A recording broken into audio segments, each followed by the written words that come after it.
He's back at Raw Grappling Championship. Tom Bracher is here. Good evening, Tom. How you doing, man? I'm good, man. Yourself? I'm always good. Listen, you're 26 years young. You're a black belt under Victor Estima. You're a European no-gi champ. You're a multiple-time world's IBJJF competitor, multiple-time medalist, I believe, as well at the British IBJJF stuff. You've had an incredible amount of experience. What would you say if I was to ask you, because I look at your resume and it's insane, what's the key to a championship performance? To be honest, I think it's just like belief. Obviously, sometimes if you go to these like competitions, these major tournaments, and you don't believe that you deserve to be there, or you don't believe that you can actually win, it's never going to happen. So I've always had like a really strong self belief. I've probably believed in myself more than even some of my coaches sometimes, right? I say some wild things and have some, crazy predictions. And some of them come true, some of them don't, but I'd rather throw out 1,000 confident predictions and half of them come true than, give zero and have none. So sometimes it comes off, sometimes it doesn't, but, like you say, the medals I took at the Worlds and so on is up there for a British athlete. It's quite high. We're still working on it. Obviously, the black belt now is the next goal. And with time and experience, and once I feel comfortable in that division, I think I'll be one of the first British medalists for sure, if not the first black belt world champion in the male division. I must add, because Fionn last weekend she did an incredible job, and Raw grappling her in a very good way, right? Because they signed her before she won. Yesterday's price is not today's price for Fionn anymore. Yeah, exactly. And, I know you started jujitsu at 17, black belt, I believe you said a year and 10 days almost to the day. Yeah. You strike me, and you struck me when we first met at Raw Grappling Championship 1. You strike me as a pretty relaxed and happy guy. Do you ever get stressed about this whole thing? Man, I think my partner might tell you different, right? No, like the thing is, like, what is there to be stressed about, really? Like, we have incredible life, right? The fact that we can do this, the fact that we can walk out in the O2 and compete. Like, what is the stress losing? Like, I've lost like tons of rounds in the gym over the years. And like I say, right, I say this to my students, for me to be in this position from like my start in life, like where I started, like how my school went, how, my teenage years went, like this is a win for me, right? Even just to be a black belt, even just to own an academy and live in a nice area, like that's all the wins I ever needed. So now the pressure's off. It's just about expressing myself and enjoying, where the hard work can take you, and that's all it is. Now, for those not in the know, myself included, what was that beginning?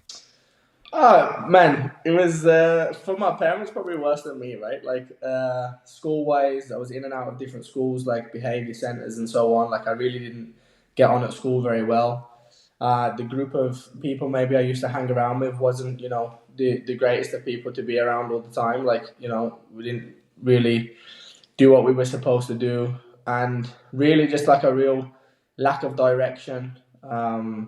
Fortunately, like as I started to get to my teenage years, like my mum and dad themselves like started to become more successful, like, and I seen them kind of work really hard, and how it took them away from, like, we didn't live always in the best areas, we didn't always have the nicest things. Kind of inspired me a lot to put in the work that they did, to see where that could take me. But like I say, it was like in the beginning for sure was not like the greatest of areas, and not the greatest of application for myself. Like I always believed I had talent in different things, but there was just zero application because really there's no references like where I lived, where I grew up. Like no one was doing anything like this. No one was doing anything cool. I think if if you had like a clean pair of trainers where I grew up, you were a pretty cool kid. Let alone doing jiu-jitsu and so on. So it was one of them. There's no references, no want to be anything special. And then obviously, like I said, I was super inspired by my own parents that started, working really hard. Like they always worked hard, but I'm saying started to catch their breaks after, chipping away for a long time. And then I watched them become like, super successful in their fields. And I thought, well, this is my time to give it my shot in what I want to do. Unfortunately, they were actually in a position where when I did decide to do jiu-jitsu, which is incredibly important and like impossible without, they were in a position that they managed to support me and help me out as and when needed, which in all fairness, like I feel like if you don't have that, then it is very, very difficult to do anything like what I've done. So Yeah. No, it makes sense. It absolutely makes sense. Why was it jiu-jitsu though? Why at 17 you're like, that's the one? yeah, so I played a lot of sports to be honest, like as a kid, because it's probably like the only thing that you can do that's like fairly low budget, right? I played like football, wasn't very good at that, like maybe was too aggressive. Played rugby for a little while, played to like a decent standard actually. That was kind of like the first sport that I thought like I had really good potential at. Kind of fizzled away. Like I started playing like video games like in secondary school, right? And staying up late on a Saturday and trying to wake up early on a Sunday morning to play just wasn't the one. And then funnily enough, through staying up and playing video games, as silly as that is, I used to obviously catch the UFC at like 3 a.m. In the US, and I should be Yeah. in bed. So I started. Yeah. I was like, "Fuck, man! Like this is insane, man!" Like, and MMA was really like the first attraction. I didn't ever go and do MMA because I actually I googled it, right. I said like, "What are they doing?" Because you can't just do MMA. That didn't exist here then. So they said, "Oh well, they go to like boxing class, they do Muay Thai, they do jiu-jitsu, judo, wrestling." So I thought, okay. And jiu-jitsu was the first class I went to. And to be honest, within 3 or 4 weeks, like I fell in love with it. Was really excited by it. I still have very good friends that are incredible, like MMA and UFC athletes, because I was training in MMA gyms, let's say, that taught grappling class. And I always fell in love with grappling. Like some of them guys that are like they're the best in the world at MMA. They still always know me as like the chubby white kid that loved jiu-jitsu and couldn't stop grappling. Because really, like the thing was, like everyone that came into the gym like to do grappling and stuff ended up doing MMA, right? And I was probably the only kid that was in there that was like, no, I just love jiu-jitsu, just gonna train jiu-jitsu. So I was probably the only one out of that friend group that didn't do MMA in the end, to be honest. That's incredible. That's incredible. What would you say like fascinated you the most about the ground game though, as you were delving into it? Is there something you found like, hey, this is my style, or this could be the way I would go out and compete if it was no holds barred or MMA or Vale Tudo or whatever? Yeah, so if I'm like completely honest, I actually I felt like I was good at it. And if I'm honest with myself now, I was terrible. But I just had I had like a really bad false confidence boost by it, because I was like an overweight kid, right? So when I started training at 17, I'm like 110 kilos, like chubby, out of shape, like really fat. Like if anyone looks on my Instagram and goes through it will be a while ago now, but I put like a before and after picture of me like in a swimming pool as a kid. I was like massively overweight, right? So when I went and I started going with like kids my age, like 17-year-olds, it wasn't that difficult. Like if I'm on top in jiu-jitsu, I was like the Orlando Sanchez of the juvenile division. Do you know what I mean? So I got this like really good idea. Yeah, I'm gonna start doing that on the weekend. I got this really good feedback. Do you know what I mean? And let's be honest, if you feel good at something, or you are good at something, you want to do it more. And then because I was doing it more, then in turn I actually did improve at it and got better at it as well, and got in significantly better shape on the way. Listen, you mentioned the Instagram thing. I just jumped on. 2022, fast forward. Yeah. A young Thomas Bracher with the pool photos. I'm looking at your latest post. Bro, BJJ has been good to you, man. We got a G63 there, man. You filling that bad boy up. It's almost 2 pounds a liter. Listen, the date today is June 12th, 2022. No, Start listen, that's not feel my like G63. Don't worry, that's not mine. We have a member at the gym, has the exact same name. That's his. I have a nice car, but not that nice. Listen, I was going to say, you got to give me a ride, bro. Yeah. Mate, to be honest, after this, when I win the belt, maybe. All right. I look forward to it. Listen, talking also about your social media, I'm going to give you a question. You ready? Yeah, go. If given full mount on you, would you rather have Martyn Ford or Marc Goddard? Good question. On my top mount? If they got mount on you, yeah. Yeah. I'm going to be honest, Marc Goddard is an incredible grappler. Like, I actually had him for a seminar at the academy. Like, people don't give him enough credit, man. Like, they see him as a UFC referee. Probably don't realize, like, how good that guy is, but he's been grappling for years, man. I'm well aware. So I think he's gonna like if he's on my top mount, he has more tools to finish me. But from a sheer weight point of view, like 168 kilos of Martyn Ford's an absolute problem to start trying to bridge off. I can imagine. And Yeah, his quad is Goddard is a probably the beast. size of like my whole upper body. Like to be honest, that's not an exaggeration.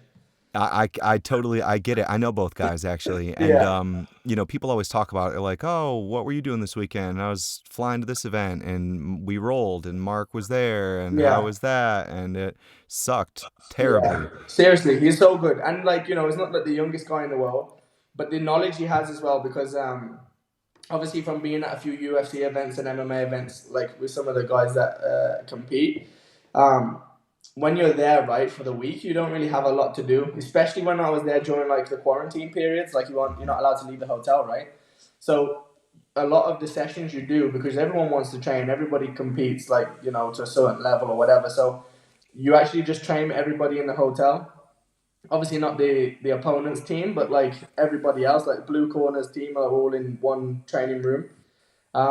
And you literally get to train with like people that you've never trained before, cornermen, coaches, jiu-jitsu coaches, striking coaches, and I think Mark has been in those rooms with everyone, the best grapplers in the world, like your Khabibs, Jacare's, like all of the top MMA guys he's been in the room with, learning from, watching, and stealing knowledge. And honestly, he is like a legit grappler. Oh yeah, no, I'm well aware. Again, Yeah, I've never trained with him, but I've heard all the stories, and yeah, you talk to the guy, and he is a gold mine of knowledge, not only yeah, from an officiating and the legislation, if you will, of MMA, but also from even old school MMA in the UK yeah, period, right, to yeah. That's what I wrestling, to all like. the different facets that fall into grappling for MMA and beyond. So yeah, what's it like with Martyn Ford? He's good, man. He's not bad. Like he's really not. Like when he actually is in the gym and he's like focused. Like, of course, right? He has a Hollywood career to Yep. protect and to look after. I know obviously recently he's had like a really like fell in love with boxing. Right? He was meant to have like some form of celebrity matchup and maybe that fell through. But I think through the process of training, and to be honest with a lot of people I've met that are successful in other areas martial arts, whether it be boxing, MMA, jiu-jitsu, getting to start at zero and build up again is like quite a nice feeling because some of the times when you're like navigating through life, if you're like half successful or very successful like some of those guys are, people want to give you a lot, they want to put a lot on a plate. And you can almost feel like you're at a level before you even deserve to be there. So, your martial arts are always the most humbling things in the world. You could be on the mat with I always say, like, we have a kid at our academy, is like a 15-year-old blue belt, and he'll humble you, man. Like, if you don't turn up ready to go, the kid's gonna strangle you, and you have to go home knowing that you've been strangled by a schoolboy. And that's and this is what's so like fascinating and so pure, and so beautiful about jiu-jitsu, right? I think that's the real beauty of it. Like, anyone can get anyone on any given day. Doesn't matter what background you have financially, doesn't matter who you are, straight, gay, whatever. Like, you can come in there, what religion, and you can become whoever you want to be, and no one can stop you. There's no politics really. I know there has been, over the years, but if you the only way you can be judged on those mats is through your ability to work hard. Nothing else matters. Yeah, absolutely. And you talk to Martyn Ford, and his life story is pretty incredible. That's a guy who's worked hard in Mm-hmm. every facet, not just in, the preparations. It was the Iranian Hulk he was supposed to fight. Actually, I Yeah. first met Martyn, had a couple of good chats with him, actually. He was supposed to fight in KSW. He was going to do MMA, then he went to Yeah, that's when he boxing. contacted me Yep. when he first signed the contract for KSW. That's when he Yeah. was working like super hard in the gym. Yeah, yeah, and that guy, you cannot fake the hard level of work ethic that it takes to get where he is at and to do the things he has done. I mean, he was even talking about like when he went to acting school, he was going out and working out and doing drama and various bits and bobs at like, the local schools because that was Yeah, important for his thing. And I yeah, was just like, can you imagine that guy walking in, yeah. Like, absolute giant. and doing Shakespeare or something like that? But that's what Yeah, they were doing. And that's the truth. that's We had a, brilliant. a 30-minute conversation on a bus back from an event. I was like, hey man, how you doing? I was like, nice haircut. Me too. He's the coolest guy. Super, super, super nice guy. All right. I want to go back to last year at the O2. We had a press conference. you were weighing in, you sat down. There was a whole host of incredible talent at Raw Grappling Championship 1. And you were going to fight in the tournament. You fought Patrick Gaudio the next day. We'll talk about that in a moment. But you had words with Lucas Barbosa. And that's who you're fighting next month at Raw Grappling Championship 2. Yeah. Take me back to all that. And if there was your own account of it, what would it be? Yeah, so when I actually got the first message for Raw, they messaged me to say that there's going to be like an 8-man tournament. They give me a list of names. They said it's going to be Patrick Gaudio, Hulk, I think it was like Yuri Samos, who ended up competing as well. I think he winning, actually. He won. Yeah. And then a few British guys, right? So they said pretty much there's like 4 international stars, let's call them. There's 4 British guys. They're going to match you first round with an international guy, so obviously you're not fighting domestic people. And then obviously the winner gets whatever, championship belt, money. I was like, all right, cool. So I said, who's the 4 international guys? Hulk, Gaudio, Samos, Josh Hinga, yeah, I think he ended up competing as well, yeah. Yeah. So I said, all right, perfect, give me Hulk, right? I said, straight down the bat, like, let's not mess about. I said, is the bracket random? No, we're going to match make. Sound. Hulk, please. I want the best, biggest name in the game, and I can test my level. They said, okay. Then they started to negotiate, whatever. They said, yeah, we're happy to give you Hulk. I said, cool, sign the deal. Boom. I mean, then they messaged me saying, oh, okay, Hulk, he's going to be doing a super fight. He's traveling or whatever, so he doesn't feel like he wants to do 4 matches in a night. It's okay. So I just said, listen, give me the next in line, right? Whoever is ranked after him. Gaudio, Sam, let's go, right? And if Gaudio would have pulled out, I'd have said Samoa's Hinga, whatever. But I was just interested in fighting the best athletes in the world, right? Because I truly believe in Nogi, the way my style is, and I've been beat, of course, everybody has, and there's top guys out there that have not fought, and there's probably a level I've not felt right now. But I'm very confident. I feel like Nogi, especially at like my weight class, and my style as well, right? Like counter wrestling, my wrestling's very good. I can kind of catch anyone from anywhere. It's a little bit different to the gi where you're just getting like tied up all game with like lapels. And listen, I love that part of jiu-jitsu, I really do, and I enjoy it. But I feel like strength and that side of the game is like heavily reliant in the gi, whereas no gi, I feel a little bit more freer to move. Yeah. And like I say, right, I've been beat, I've made mistakes, I've fought some tough guys, but really, if I'm gonna fight the best in the world, I think no-gi is my best shot. And yeah, I wanted to fight Hulk. Always have.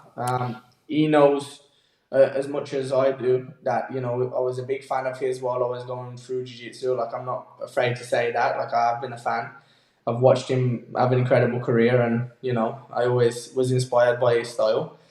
And I want the changing of the guard, right? He's getting towards the end of his career. And I want to take his name, his belt, and I want to take his nickname as well. Did the rivalry that seemed to emerge in some of the conversation perhaps stoke that desire to fight him? Yeah, for sure. Like, it's always been there, right? He's one of the best guys in the world, so I want to compete against everybody that's top level. Then obviously when we're having our, little back and forth and so on, it really kicked that in. And to be honest, like, it's actually like a little bit more of a difficult one now, because since the tournament, I actually invited him to the gym. I said, listen, come to the gym and let's do some rounds. And if you want to do like a seminar, like, I'm happy. But really, I just wanted to get in there to like see what he's about, right? So I ended up giving him a lift back to Birmingham with me. We drove back together from the event.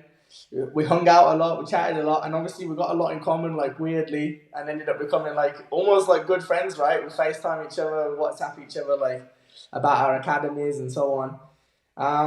And that's why, like, it's such a weird vibe now, because I still want to compete against him, of course, and we're happy to compete. We just bumped into each other at the Worlds as well. Had a little conversation and a little chat.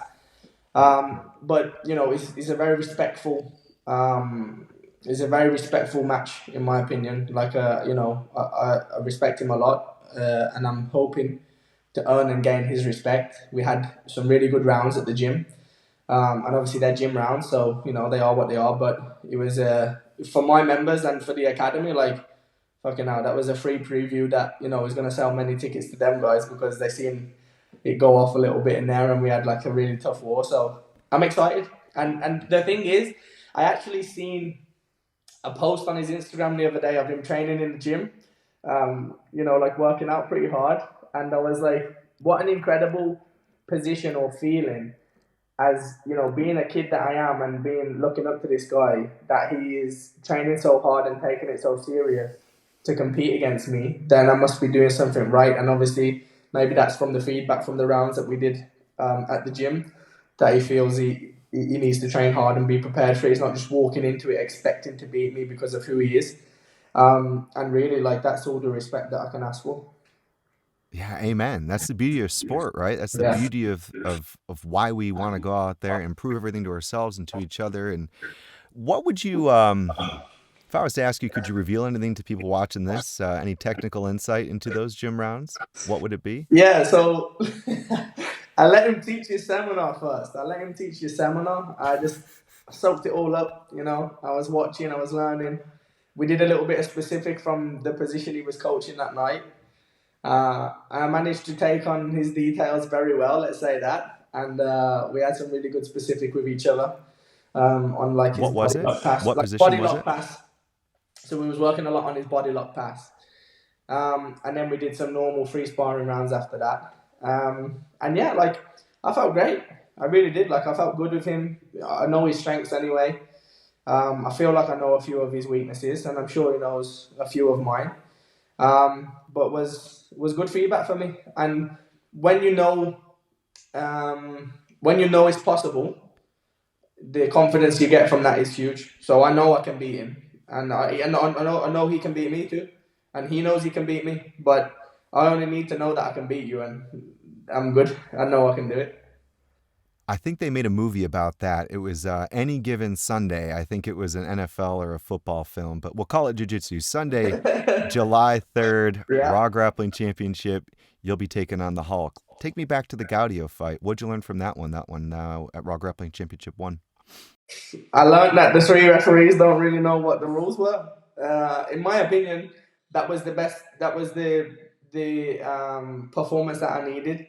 I said to everybody, like, when I finished the match, like, I had a conversation with my dad like straight after, and I said, listen, like, I believe I won the match for sure. But even if I didn't, I've just showed everybody that I'm up there with the best in the world. He's considered one of the best in the world, considered a prodigy, right? Started from the age of 4. And he's like, what, I can't remember his age, but like, mid to late 20s. He's been doing it a very long time, has some incredible achievements, has beat some top guys, has fought some top guys. And really, like, I feel like I stuck it on him. I feel like, the early exchanges, he felt like he was comfortable, ready to wrestle. I give a few foot trips in there, right, that, my students will tell you about. And he wanted to pull guard straight away, like, didn't like it at all. Didn't like the aggression that I matched him with, right? Because I feel like a lot of people cower away from it. Like, when someone gets aggressive with them, like, they're overwhelmed. But I came to the table and matched him every way. He had a few decent leg attacks that I defended with, not too much concern. I swept him a few times. And I had him in a twister position. Like, you're talking one of the best black belts in the world, nearly getting twisted. In the overtime, I took him down. Nearly took his back. And then at the end, he nearly took my back with like a second left, and they were trying to claim that he had time to get the hooks in, which, if you watch back, there's 1 second on the clock before that position happens, so it's impossible to score points. And that's why I was celebrating while he was doing it, because I thought, I've just fucking nailed you, bro. I'm good, and I'm going through to the next round to guillotine Hinger. But, they've seen it a different way, fine. But everyone knows, and I think, to be honest, he knows. And I think he felt that. I bumped into him as well at the Pyramid. Like, this is where you meet everybody, right, at the Worlds. And he just came off a hip surgery and said once his hip's healed, he's happy to run it back. It was a little bit different, right, because he didn't have the same energy. He was talking on Instagram in person, but that says more about him than me anyway. Yeah, no, I mean, Gaudio went on to fight Yuri Samois in the final, right? Yeah. Samois ended up winning it. So, I mean, that could have been a different conversation if that result had gone a different way. Listen, So, I'll be honest, right? If I'd have won that first round, and this is no disrespect to anybody else in the bracket, because, Hinge is great, but he was tired. He had a tough first round with Bradley. Bradley did a really good job with him as well. Yeah, Arguably could have great won that fight. match in my opinion. And yeah, I think I would have, not walked through him, but he's a smaller guy. He's not as strong and as fit and as young. So I feel like it would have been a tough match because he's a great guy. But I feel like I would have got the nod in that one. And then, everyone said to me, like, I would have loved to see you in the final with Samoas, right? Because that aggressive energy, he's done MMA before, so it probably would have turned into, a UFC match halfway through. I look forward to it. We would have had the Yeah, that would have the been great. tables Yeah, crashing, that would have been and so good. But you know. and again, that would have been a great match too. So I was more disappointed in the fact that I didn't get the matches that I wanted, i.e., to fight Josh and to fight Yuri, because I feel like that would have been a really good showing of my skill as well. How many fights have you had as a black belt, roughly? Not too many, to be honest, and they've not been great. I'm not gonna lie. It's been like a transitional phase for me because when I trained away this year, like I went and trained at AOJ, and they have some of the best gi athletes in the world, obviously, and no gi to be fair, with like Cole and people like that. But I actually just wanted to watch like their mentality and the way they train, like their the three things that I took away from it, and I've been like literally preaching to my students for the past week, is like they have like zero hesitation. Number one, so like if you're hesitant of doing your techniques because maybe you feel tired or you have a knock or an injury, like you really have to get rid of that. You cannot have any hesitation in what you're gonna do.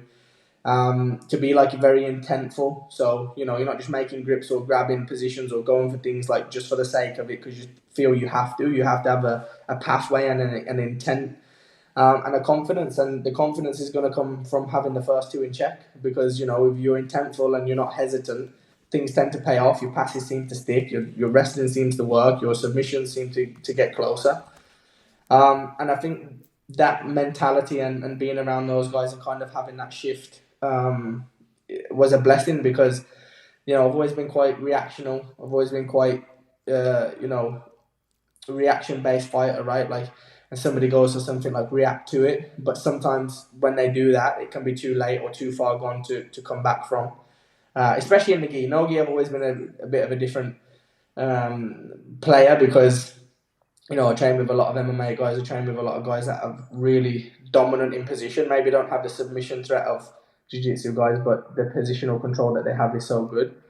So I always feel like position-wise, I can do a good job. So it's just a mindset, and it's a process. I spoke to my family, and they said, "Listen, this is just reminding us of our blue belt days because I went from being a young kid, like a teenager, juvenile, into the adult division at blue belt, and I had a year where literally I pretty much lost first round out of everything."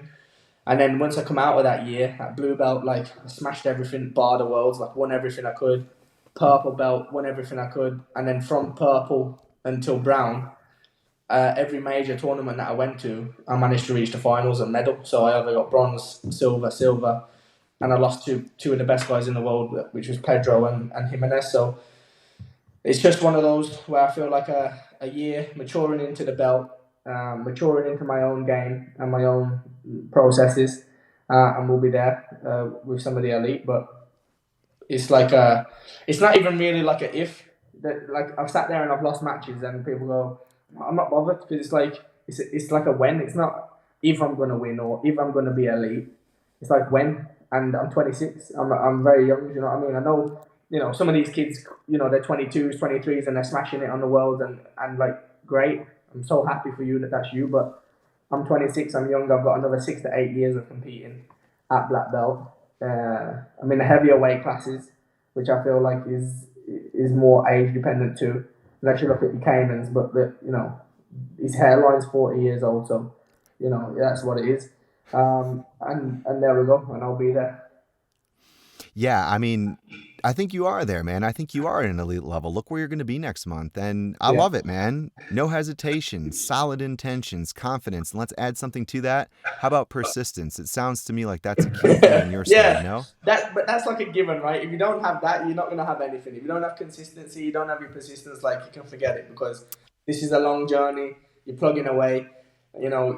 you're digging out these results for years, and like I've been doing this for 9 years, which is not an incredible long amount of time, but for the environment that you're in, it's actually very heavy. Like, the roller coaster of emotions over 9 years is like so up and down, win, lose, draw. Like, you're on such a wild journey.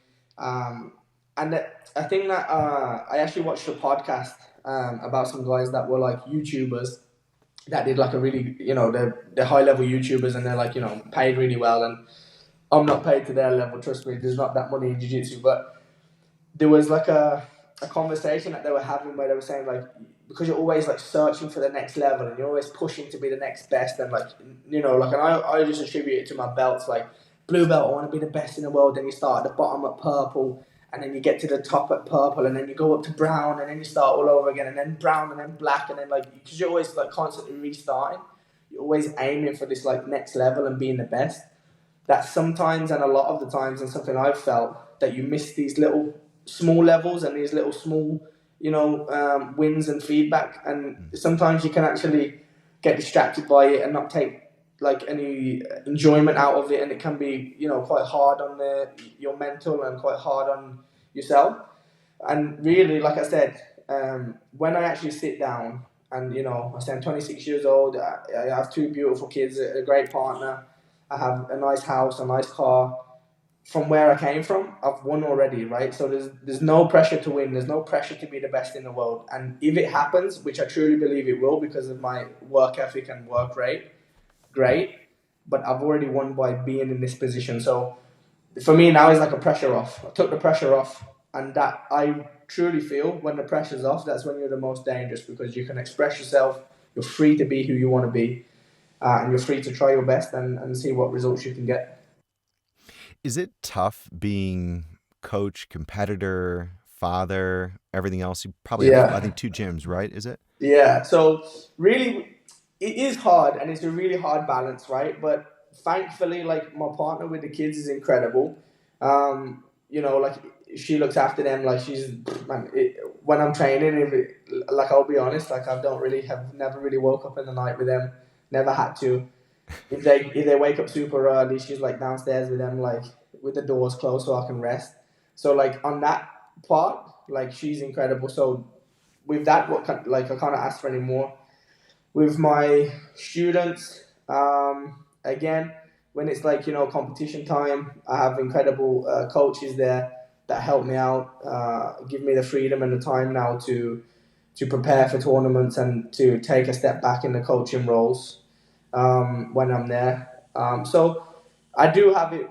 I do have it good. Like, I'm not gonna lie. Like, and that's not through luck. That's through process and putting things in place and bringing people through, and coaching people to be good coaches for me. And obviously, you strike it lucky when you have a partner like I do. Like, you can't coach your wife to to help you out like that, right? But off her own back knows that it's important to me. And I've said, like, we have this small, like, little period of time now over the next maybe 4 to 6 years where I'm going to try my best to be the best black belt in the world, and to achieve the goals I've had since a kid. And then obviously, when it's like 34, 35, jiu-jitsu is not over. I'm still coaching. I'm still, going to be involved. But the competitive side and the selfish side, which I feel that competing is time away from family, training hard, not going out for nice family meals and so on, because you're eating clean, and that's gonna stop, and I'm gonna enjoy the fruits of my labor with my family from there. So it's like a calculated plan. It's tough at times. It is. I'm not gonna lie. Like, it's very difficult, especially at this age. I'm not like, if I'd have done all that at the end of the career, maybe it would have been easier. But I have, two motivating factors that no one else has.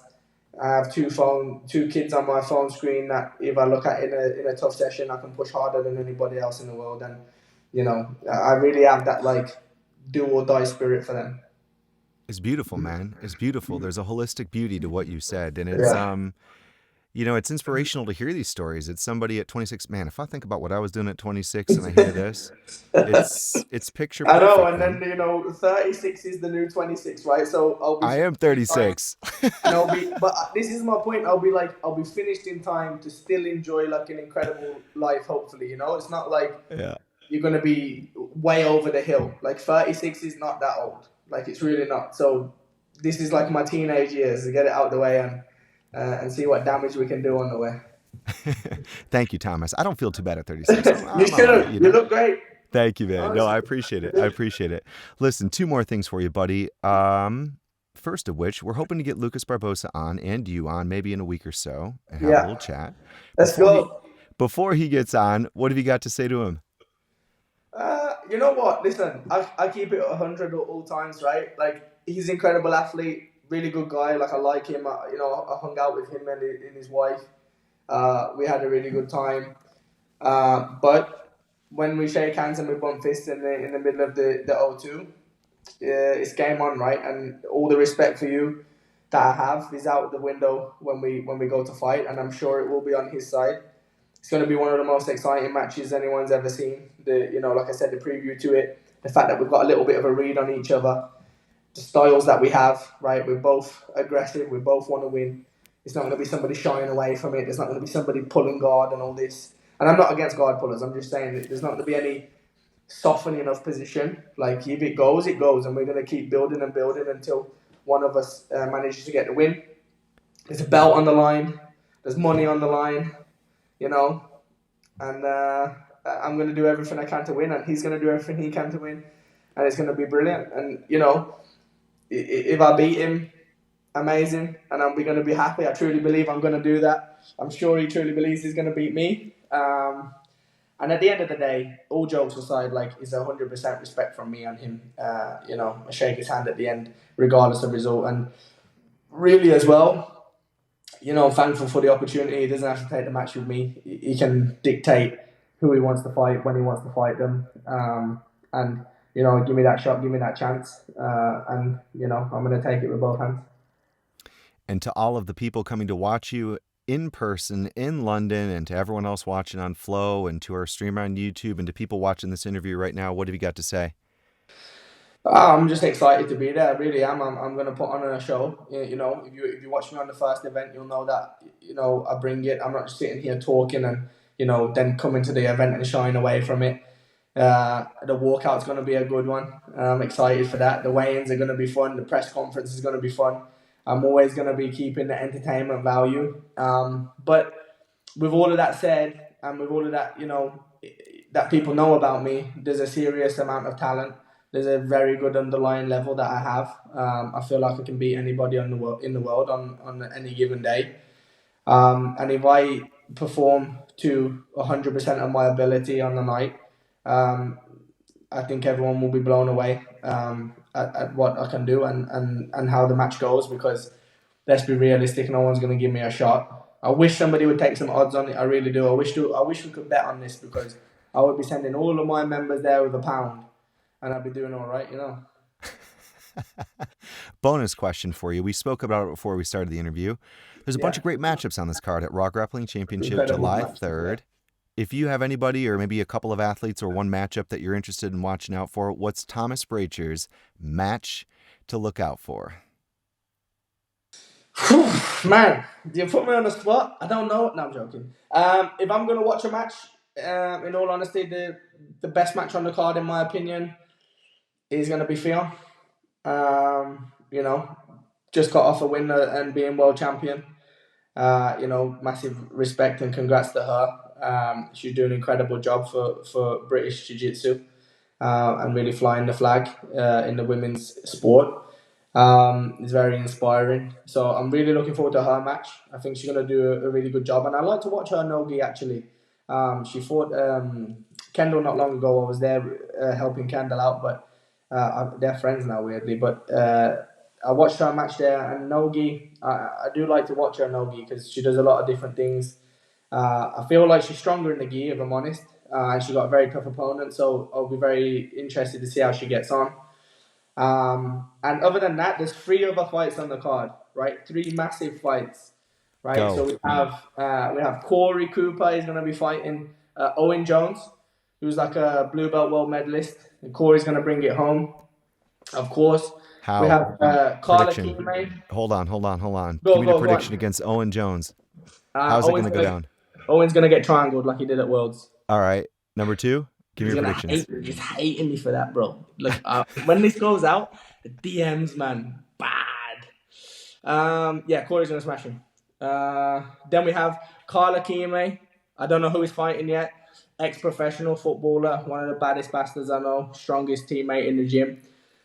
So it doesn't really matter who he competes against, then he'll choose how he wants to beat them. And then we have another student of mine, Lucy. She's going to be fighting in the female blue belt division. Nogi, she's an absolute animal as well. Just had an incredible performance at the Worlds. So three of my students are going to compete. And, you know, all jokes aside, like, that's a very important night for me as well for them. I'll be there coaching all day before I compete. And I know they're going to do an incredible job. So forget about all these big names and all these ones earning the big dollars, right? They're showing up with nothing on the line, giving all their energies to create an incredible undercard.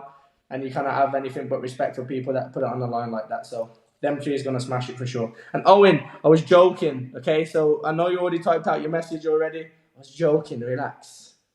So in retrospect, it'll be another day at the office for GB, yeah? Yeah, GB Sutton, man. Not GB Sutton, right? Because GB listen, Sutton Coldfield, right? I got that right. We are on fire, mate. We are on fire. Listen, we just had to build a second floor in the gym because we're running out of space. We had to build bigger change rooms. We're running out of space. We have some of the best competitors in the UK. We're some of the best competitors in Europe. I know everyone wants to say they're the best team, right? But listen, we have some killers in there. We're from a very successful and affluent town. And when you get successful people with work ethic and you know, you humble them and you put them at the bottom, they want it better than anybody else, right? And that's facts. We have some incredible talent coming through all the way up. You know, like I said before, right? From bloody blue belts at 15 years old that was smashing in to our adults and our masters that are some of the best. Our team's coming, right? We're 2 years old. Another 3-4 years, we're going to have 5 black belts on that stage at Raw winning matches and getting paid. I love it. So Corey wins via triangle. Give me the other 2. Don't say that. I was joking. That's harsh, isn't it, really? Because he just lost by triangle. Nah, Corey's good, man. Corey's very good. Like, underrated good. Owen's incredible. Like, he's one of the best kids in the UK. I remember. That's why I wanted that match for Corey. Yeah. They did actually have like a little gi match at the Birmingham Open. Birmingham Open was incredible, by the way. It was like one of the best run tournaments I've ever seen. And they actually had like a little match there. And Owen did a really good job with him, to be fair, in the gi. But no gi, Corey's a different beast, honestly. Different beast. How about your other 2 students? Give me predictions for their wins. How are they going to get it done? So Carl, man, he's gonna out wrestle anybody. I don't think anyone can out wrestle him, man. Like, I'm starting to struggle with him now. In the wrestling department, probably finish from the top, armbar, take the back choke, something like that. Honestly, he's an absolute nightmare. And then you've got Lucy as well. Lucy, like I said, she's a beast, man. Like, for her size and her weight, like, she does a really good job with like the guys in the gym. She's one of the toughest rounds. Like, I actually train with her quite a lot. She helps me out. She's very strong, good positions, good ideas. Judo background from being a kid, right? Used to compete in judo, so very strong, like very forward game. And to be honest, that's a pattern of our play, right? Like, where we are, we're very forward and aggressive. And again, if anyone's going to pull guard or try and play guard with her, that's like the worst thing that they could do, because she's going to pass anyone's guard and finish them from the back. I'm looking forward to it, man. Tom, thanks so much for coming on. Thank you, bro. I can't wait. All right. There you go. Tom Bracher, who is fighting on July 3rd, Raw Grappling Championship. He'll be taking on the Hulk, Lucas Barbosa, in an incredible matchup among many others. Thanks again for watching. You can catch us on Facebook and Instagram. I think we're on Discord as well. If you can't get the Flow Grappling broadcast, you can still get tickets and come to the Indigo too and see Tom and the rest of Team GB Sutton. Did I get that right? Yeah, man. Let's go. GB Sutton. All right, there we go. Thanks again, Tom, all right? Thank you.